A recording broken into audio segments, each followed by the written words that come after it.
Sampung maswerte at malas sa 2026. Year of Fire Horse Forecast ni Hans Kua sa Pilipinas. Sa video na ito, tatalakayin natin ang 10 key points sa taong 2026 Year of the Fire Horse ayon kay Master Hans Kua. Pero bago tayo magsimula, isang paalala, hindi tayo dapat umasa o magbase ng buhay sa astrology o feng shui. Ang tunay na patnubay, proteksyon at tagumpay ay nagmumula lamang sa Diyos, sa panalangin at sa tamang aksyon araw-araw. Ang forecast na ito ay base sa Chinese astrology at feng shui. Hindi ito magic, ang tunay na tagumpay ay galing sa Diyos, panalangin at tamang aksyon araw-araw. Kaya simulan na natin. Pang-10, 2026 the Year of Fire Horse. Ang taong 2025 ay Year of the Snake, isang taon na parang shedding ng balat ng ahas. Dito daw natin naiwaksi ang mga lumang habits at marami sa atin ang hindi natupad ang mga New Year's resolutions. Katamaran, delayed goals, at paikot-ikot na galaw ang namayani sa nakaraang taon. Ngunit ang taong 2026 ay Fire Horse. Ang Fire Horse naman daw ay mabilis, mainit at impulsive. Doble ang fire energy at doble ang yang. Mabilis kumilos, mabilis magalit, mabilis magdesisyon at mabilis ding magbago ng isip. Payo, huwag daw maging tamad o mabagal sa taong 2026. Kailangan nating kumilos ng mabilis, may disiplina at may tamang planong sinusunod. Ang tagumpay ay para sa mga handang kumilos, hindi sa mga nag-aantay lang. Pang-siyam, fire energy at klima, malakas daw ang fire element sa taong 2026. Ibig sabihin daw mataas ang passion, desire at emosyon sa ating paligid. Ang mga tao ay mas mabilis uminit ang ulo at mabilis ding umikot ang mga pangyayari sa buhay. Ngunit may kulang sa chart ng taong 2026. Ang water element na sa feng shui ay konektado daw sa pera at cash flow. Resulta, maraming oportunidad daw at galaw, ngunit mahirap pumasok ang pera. Lahat ng negosyo ay magiging competitive at kailangan ng extra effort para mapanatili ang kita. Payo, kontrolin daw ang emosyon at planuhin ang mga desisyon ng maingat. Huwag padalos-dalos. Pang-8, love life challenges. Dahil sa sobrang lakas daw ng fire energy, mataas ang emotional na intensity sa relasyon. Maraming third party, bigla ang hiwalayan, at impulsive na desisyon ang maaaring mangyari. Ngunit ang magandang balita daw ay magandang taon para magkaanak, lalo na kung compatible ang zodiac ng magulang.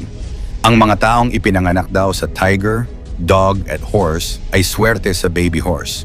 Ang iba daw ay dapat maging maingat, lalo na ang mga ipinanganak sa Year of the Rat. Payo, mag-ingat umano sa impulsive decisions sa love life. Planuhin ang relasyon, maging mahinahon at bantayan ang emosyon sa gitna ng matinding fire energy. Pang-7, lucky symbols, horse. Ang kabayo di umano ay simbolo ng swerte, good fortune, at success.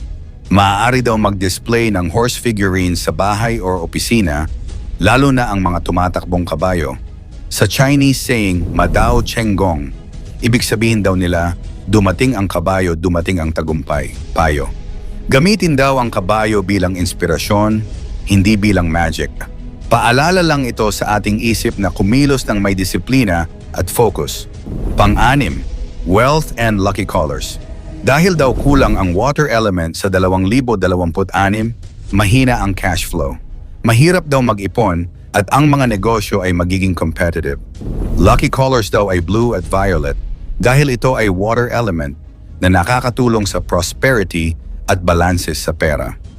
Payo, maging proactive sa trabaho at negosyo, planuhin daw ang finances ng maayos, at gamitin ang mga kulay bilang inspirasyon para sa positive mindset. Pang-5, health forecast. Mataas daw ang risk sa blood pressure, cholesterol, heart attack, stroke, at iba pang cardiovascular issues. Kailangan bantayan din ang respiratory health tulad ng ubo at sipon. Kasabay nito, lalakas daw ang beauty and wellness industry. Stem cells, beauty clinics, machines at products ay patuloy na sisikat. Payo, alagaan daw ang katawan, magpahinga, at bantayan ang kalusugan. Ang pagpapahalaga sa katawan ay pundasyon para magawa ang lahat ng plano sa buhay. Pang-4, Career at business.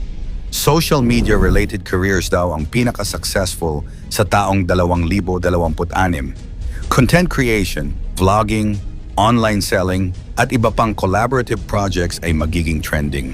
Sa negosyo daw, lahat ay competitive.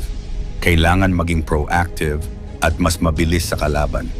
Execute first, plan later. Pero huwag kalimutan ang tamang diskarte at continuous learning. Payo, mag-collaborate, mag-share ng kaalaman, at huwag solo flight. Ang teamwork at tamang aksyon ay susi sa tagumpay. Pangatlo, zodiac allies at conflicts. May mga best friends at conflicts daw sa zodiac. Ang horse ay may best friends na goat, sheep, tiger, dog at dragon. Ito daw ang mga may opportunities sa 2026. Samantalang rat, rooster at horse daw mismo ay may pressure o challenges. Payo, gamitin daw ang insight sa zodiac bilang gabay sa pag-navigate sa opportunities at challenges. Hindi ito dapat batayan ng desisyon, kundi paalala para maging maingat at strategic. Pangalawa, bad year kahit year mo. Kapag year mo daw ang horse, ikaw ang spotlight ng Tai Sui o year god. Parang boss na laging nakatingin sa'yo. Lahat ng mali ay napapansin, kaya maraming pressure at stress. Kailangan daw ng Tai Sui cure at tamang posisyon sa bahay o opisina, iwas daw sa south direction. Payo, maging maingat daw sa desisyon, huwag padalos-dalos at alagaan ang kapaligiran para magkaroon ng suporta sa mga plano. At ang ating number 1, ang 2026 ay mabilis, mainit at competitive. Hindi daw ito taon para sa tamad, mabagal o padalos-dalos. Payo, kailangan daw ng faith, disiplina, tamang aksyon at control sa emosyon. Ang tunay na swerte ay hindi nakabase sa zodiac o feng shui, kundi sa tamang desisyon, sipag at pananalig sa Diyos. Uulitin ko, huwag tayong maniwala sa feng shui, horoscope at kung ano-anong pampaswerte. Kahit anong forecast, zodiac sign or lucky charm ang makita natin sa 2026, ang tunay na patnubay ay mula sa Diyos. Panalangin, tamang aksyon at disiplina ang magdadala ng tagumpay, proteksyon at kaligayahan. Kaya sa pagpasok ng 2026, huwag tayo umasa sa feng shui or astrology. Gawin natin ang tama, kumilos ng maayos, at magtiwala sa plano ng Diyos. Anong mga plano mo sa 2026? I-comment sa ibaba ang nakakatakot na prediction ni Perez Hindi sa Luzon at Manila sa Pilipinas. Disyembre hanggang Pebrero, maraming hula at babala ang lumalabas tungkol sa susunod na taon at isa sa mga nagbigay babala ay si Perez Hindi. Ayon sa kanyang paningin, may ilang panganib na posibleng mangyari sa Luzon at Maynila mula Disyembre hanggang Pebrero, partikular ang sunog sa mga gusali at palengke. Bago natin simulan, isang paalala. Ang totoong naniniwala sa Diyos ay hindi dapat maniwala at matakot sa ganitong mga hula. Sa Diyos lang dapat tayo magtiwala, kaya simulan na natin. Pang-10. Babala sa Hilagang Luzon. Ayon daw sa paningin ni Perez Hindi, tinutukan niya ang hilagang bahagi ng Luzon bilang isang kritikal na rehiyon. Nakita niya sa espiritual na kalagayan ng lugar ang posibilidad ng sunog sa mga gusali. Ang kanyang pananaw ay nagpakita ng matinding pangangailangan para sa maingat na pag-iikot at alerto sa mga lungsod at bayan sa Hilaga. Sabi niya, 3 buwan ang pinaka-critical na panahon para sa Hilagang Luzon, kung saan maaaring magkaroon ng sunog at iba pang aksidente. Pang-9, ang babala sa Maynila. Dahil ang Maynila ay bahagi ng Luzon, anumang panganib sa Luzon ay maaaring makaapekto rin sa kabiserang lungsod. Nakita daw ni Perez Hindi ang posibilidad ng sunog sa ilang gusali at establishmento sa Maynila. Binanggit niya na dapat maging alerto ang mga residente, lalo na sa mga lugar na maraming tao at gusali. Sa kanyang paningin, ang mga nasusunog na lugar ay hindi lamang aksidente, kundi may posibilidad na planado ng tao sa ilang pagkakataon. Pang-8, 3 buwan ang critical na panahon. Tinukoy daw ni Perez Hindi na ang pinakamahina o pinakadelikadong panahon ay magsisimula sa Disyembre 21, tatagal sa buong Enero at tatapos sa katapusan ng Pebrero. Sa loob ng 3 buwang ito, maraming pangyayari ang maaaring maging sanhi ng sunog o aksidente sa iba't ibang lugar sa Luzon, lalo na sa mga lungsod na masikip at maraming gusali. Binanggit din niya na ang mga palengke at negosyo ay maaaring maging sentro ng panganib. Pang-7, babala sa mga negosyo at palengke. Isa daw sa pinakamalakas na babala ni Perez D ay para sa mga negosyante at may-ari ng tindahan. Nakita niya sa espiritual na kalagayan ng mga lugar na may ilang sunog na maaaring planado, hindi lamang aksidente. Binanggit niya na ang mga tindahan at palengke ay maaaring pagsimulan ng mga insidente ng sunog, kaya mahalaga ang pagiging alerto at pagsasaayos ng kaligtasan. Binanggit din niya na may ilang tao na sadyang nagpaplano ng sunog sa mga palengke, kaya dapat bantayan ang mga establishmento at maging mapagmatsyag sa mga hindi karaniwang kilos o galaw sa paligid. Pang-6, paalala sa mga autoridad at firefighters. Bukod sa mga karaniwang residente, binanggit ni Perez D na ang mga autoridad at firefighters sa Luzon ay dapat maging handa. Ayon sa kanya, mahalaga na may maayos na plano sa kaligtasan, mabilis na aksyon sa oras ng emerhensya, at coordination sa pagitan ng mga ahensya. Ang babala daw na ito ay naglalayong tiyakin na ang anumang panganib sa sunog ay maiiwasan o agad na malulutas bago ito lumala. Pang-5, babala sa mga palengke at market fires. Isa pang mahalagang babala ni Perez D ay tungkol daw sa mga palengke at merkado. Nakita niya ang posibilidad na may ilang planong sunugin ang mga market sa Luzon. Ang babalang ito ay nagdudulot ng pangamba para sa mga negosyante at mamimili, lalo na sa mga lugar na masikip at madalas puntahan ng maraming tao. Ayon sa kanya, may mga human perpetrators na nagpaplano ng sunog sa ilang palengke, kaya dapat bantayan ang mga establishmento at maging alerto sa mga hindi pangkaraniwang kilos ng tao. Pang-4, babala sa transportasyon. Nakakita rin daw si Perez D ng posibilidad na masunog ang isang tren o istasyon ng tren sa Luzon. Binanggit niya na kahit may mga tao na maaaring mag-isip na biro lamang ito, seryoso ang kanyang paningin sa aspetong ito. Ang babalang ito ay nagpapakita ng pangangailangan ng masusing pagbabantay sa pampublikong transportasyon at mga pasilidad na ginagamit ng maraming tao araw-araw. Pang-5, posibleng tensyon o digmaan. Binanggit din ni Perez D ang posibilidad ng tensyon o sigalot sa pagitan ng Pilipinas, China at Japan. Ayon daw sa kanyang paningin, may mga bagay na maaaring magdulot ng conflict sa hinaharap.